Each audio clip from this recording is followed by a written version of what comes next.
என்னை பொறுத்த வரைக்கும் வேலை அப்படிங்கிறது நம்மளுக்கு ரொம்ப மனசுக்கு பிடிச்ச ஒரு வேலையா இருக்கணும். டே டு டே அந்த வேலையை நம்ம திரும்ப திரும்ப செய்யணும்னு தோணும்.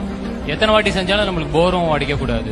ஸோ வேலைன்றது அந்த மாதிரி இருக்கணும்னு நினைக்கிறேன். ஏன்னா இன்னைக்கு வேலையினால தான் நம்மளுக்கு நிறைய அந்த ஸ்ட்ரெஸ், அப்புறம் அந்த ஸ்ட்ரெஸ்ஸை போக்குறதுக்கு பல வழிகள் அப்படிலாம் இருக்கு இல்லையா. ஸோ சிம்பிளா வேலையை லவ் பண்ணி பண்ண ஆரம்பிச்சிட்டோம் அப்படின்னாலே அங்கேயே மேக்ஸிமம் எல்லாமே முடிஞ்சிடும் அப்படின்னு நினைக்கிறேன்.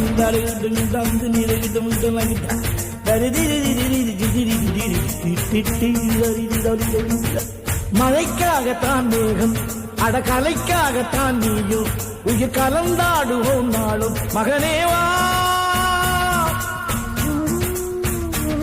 நீ சொந்த காலிலே நில்லு, தலை சுற்றும் பூமியை வெல்லு, இது அப்பன் சொல்லிய சொல்லு மகனேவா. மகனே